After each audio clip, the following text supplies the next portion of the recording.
I think the greatest challenge we have nowadays is to find a sense of harmony again. Harmony that starts from the relationship we have with ourselves. For a long time I followed the path of doing what I was supposed to do, but I found myself depressed and lost. And it's like there is a lot of effort being put into finding solutions for climate change and all that, but what about the people? Like, how does each of us feel in our daily lives? I had an almost flawless childhood on a farm in Rome, and as a kid life seemed so easy. When I was young I saw my grandparents growing food, and I guess that with animals and plants I never really had the feeling of needing to be any different than who I was. And for me, a simple life was normal. But I found that it was not normal for most of the people out there. Ricordo subito il dopoguerra, le ristrettezze che non so se la gioventù di adesso sarebbe preparata. Noi le abbiamo vissute, quindi a ritornare indietro non è che ci farebbe nessuna difficoltà. Cose che invece la gioventù di adesso, se si dovesse adattare e abituare, avrebbe molte più difficoltà di noi. I didn't know at the time that I had joined one of the most challenged generations of all times, probably, where we're having to reconsider many of our beliefs if we want to live an existence that is worth living. I became a successful engineer with a promising career ahead, and it was a good life, but I almost didn't dare to admit that it wasn't my life. As good as it was, my values were not reflected in the environment I was in. So I was basically trying to do good by fitting into a system that pulled me away from who I was. This is the story of so many of us, and the teachers and friends I met along my way have helped me to change it.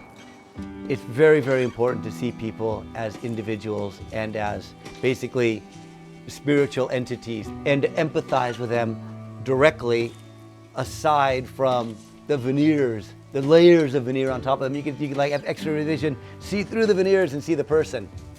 I had to dress in a certain way, behave a certain way, and I just couldn't accept that this is what life would have looked like from then on. It's so important that we become empowered in our authenticity. And I remember very clearly this one day sitting in my office. I was doing a PhD in renewable energies. And I looked out the window and I realized that before helping the world, I really had to help myself. I think that one of the most difficult things for humans is to change the way we think or do something. As I grew up, I really struggled to fit into the many unspoken rules that our lives revolve around. Era normale per noi fare delle economie perché i tempi erano quelli, come era normale per voi spendere, espandere di qua e di là, comprare tutto quello che vi saltava per la mente. There was a time in my life where I felt completely lost. I felt that I either agreed to the worldviews of consumerism, fashion, sexism and all of that, or there was something wrong with me. And no matter where I looked, I just didn't seem to find a different way of doing things.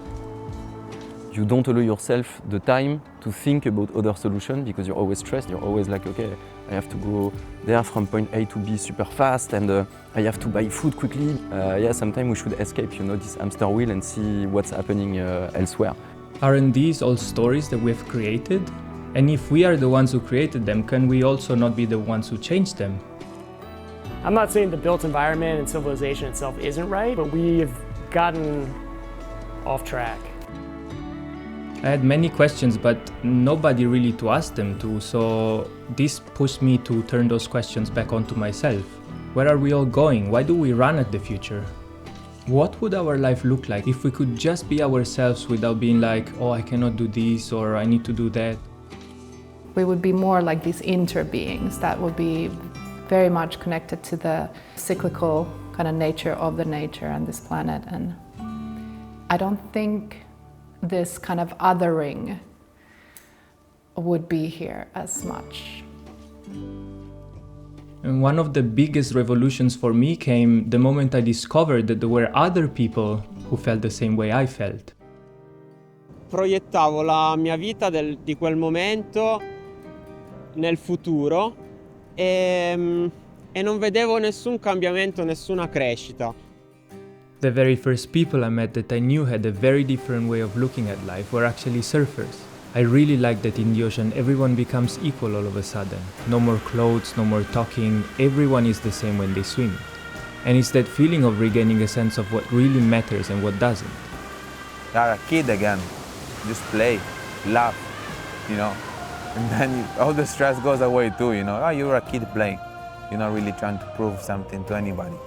When the surf's on, you go surfing. You know, that's just what you do. You're in tune with the swell and the wind and the waves and the weather. And other people aren't in tune with that. You come into human senses, right? And that coming to senses, like you come to senses actually, and you start to understand how everything is so connected. It's like this give and receive. Growing up on a farm first and becoming a surfer later, for me the idea of being connected to something greater than me was something I almost gave for granted. It was like, of course I don't want to harm or pollute the ocean, of course I respect the soil, the animals, the plants, because I have first-hand experience of how I am part of these systems. You understand the whole weather system because you're a part of that system, because man, you're a surfer and you need to understand how the waves are an element in that entire weather system. So, and of course, that transfers over to gardening. You grow food, the part of the food that you don't grow will go back in a compost, helping new plants to grow. It rooted me back, you know, as a human being, as a part of this whole ecosystem. Io penso che nella vita di tutti i giorni, ecco, ho ben presente quanto sia la mia grandezza, quella reale, ok, rispetto a quello che è poi tutto il mondo. For a long time this idea was hardly reflected in the way that society around me worked. The opposite of what I had learned in the ocean and on the land ruled my everyday life, so I started looking for other ways to connect to that something, and more pieces added to my puzzle. And then the study of yoga came, and I slowly started feeling more empowered to actually act upon this feeling of being part of something bigger than me. I would say that this realization that I've had through yoga on like me being not separate from society, from the world, from whatever I see outside of me has been huge. And it has empowered me to know and to act as someone and something that will affect. Like if I do something, it has an effect. I know that. If on one side this awareness can be very empowering, it can also be very daunting at the same time. I think this legend of the Garden of Eden is not very far from reality, you know, because I've experienced it. The possibility of having so much with so little, but then you look around and you see the world going down the cliff. Have you ever stopped to think that you most probably have never seen an intact ecosystem in your entire life? After I changed my path, I began to study regenerative agriculture, and this gave me the burden of always seeing landscapes for what they are. And most of the times when people see nature, I actually see a struggle for survival. Floods, fires, droughts, social injustice, famine. None of this is anywhere close to what I know we could be. Just sucking the life out of the planet, out of us, and for what? For our attention? For some euros or dollars? Like. Ma è dura, la vedo molto dura, eppure si dovrà ritornare se non vogliamo proprio estinguerci così nel nulla. Questo doveva cambiare in qualche modo, non sapevo ancora come, non avevo idea di come e cercavo una soluzione ovunque intorno a me e in un modo o nell'altro ho trovato un po' la forza, ecco la via. The biggest obstacle is a lack of knowledge. So many people are just not aware that regeneration is possible and that we can do it. There is a semi-philosophical concept called Syntropy, which is the ability of a system or a situation to go from pure chaos to order. And this ability is everywhere, in ecosystems, but most importantly in us. When we reach a state of pure chaos or desperation, we also reach the place where we are completely scattered and we have the highest potential to reorganize ourselves into something new. Well, times have changed, you know, times are hard. Great! That's when you reach inside yourself and you just, it's the best thing that ever happened. because you reinvent yourself into this new thing. We get so caught up in the drama, but every big change begins with the first small steps. And we all have those steps available in our daily lives, every single day.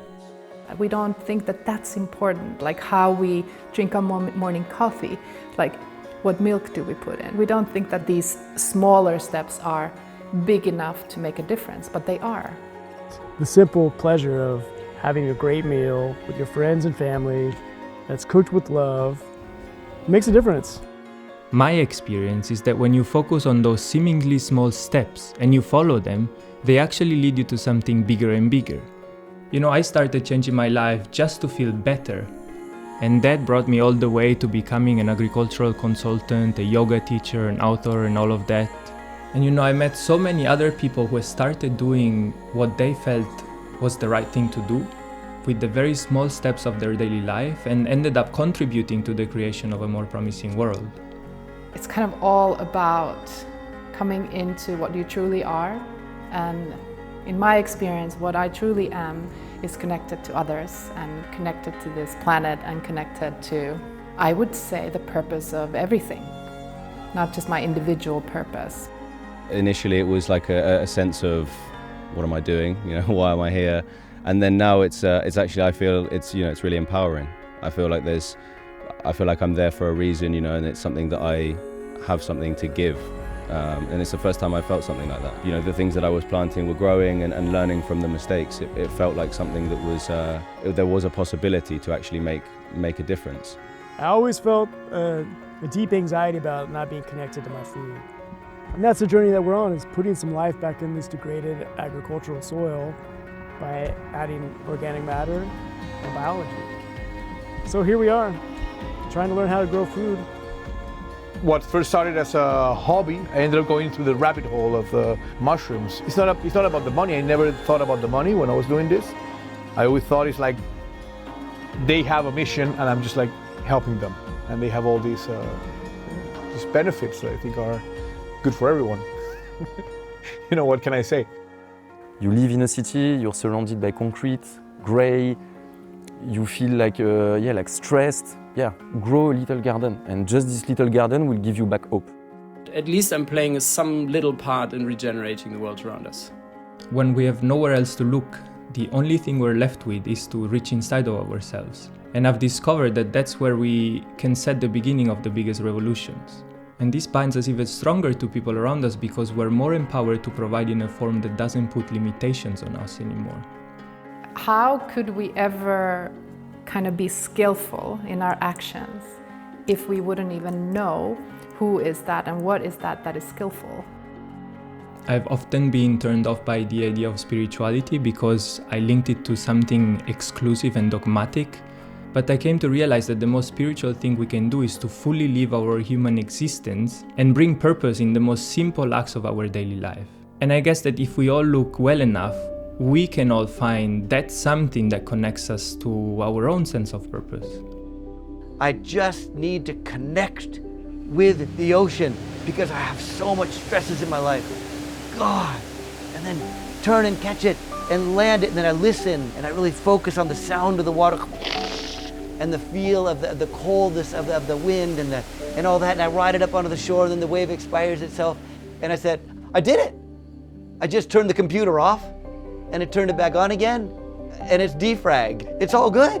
And that's what surfing is that moment of forgetting everything. That's like exactly what gardening is for me. A person once told me that living our life is like sewing a huge carpet.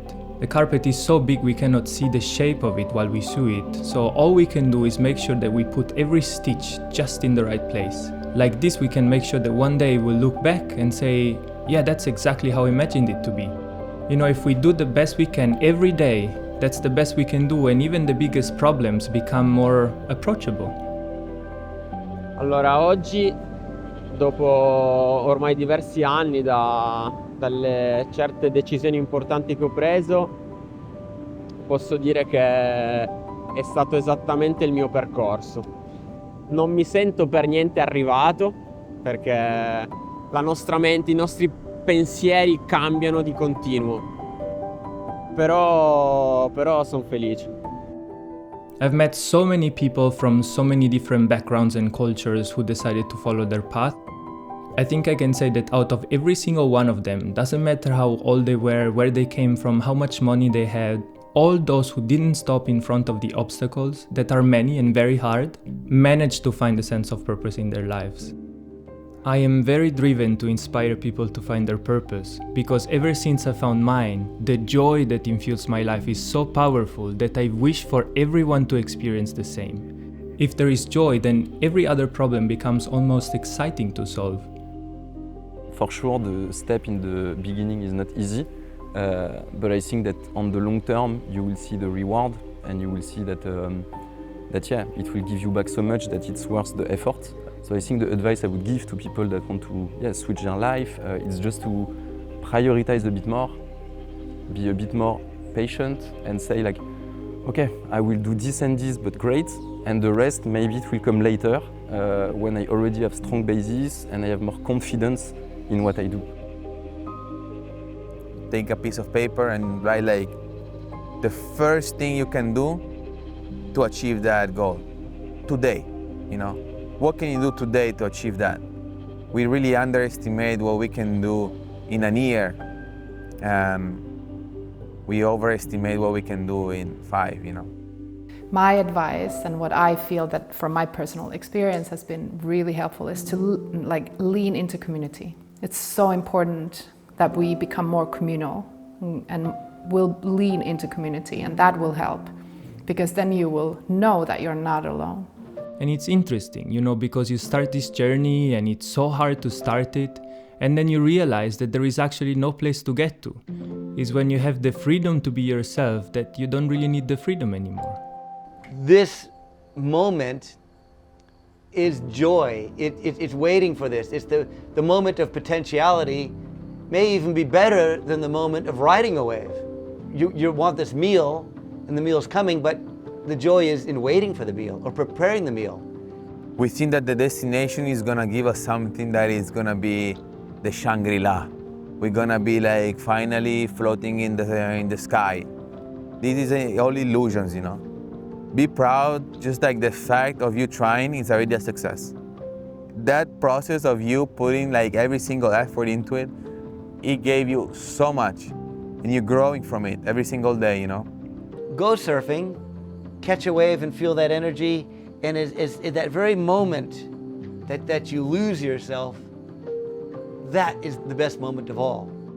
The funny thing is that I used to think this was impossible. There was no way I could ever think that any of this was possible. I dreamed of it, but as something that only special people can do. But I really think that this is a state of mind accessible to everyone. You kind of need to do all these other things to manifest yourself there. And I guess manifesting yourself to a place you want to be is exactly what you've done. You've manifested your reality for yourself. They say that the people that lived the longest and healthiest lives are those that managed to find a very strong sense of purpose. And it's really not about being perfect in any way, but about getting in the mindset of filling every single day with meaning. And I really believe that this can help us create a better society, because we can start seeing each other again for who we really are, apart from all of the imposed ideas of right and wrong doing.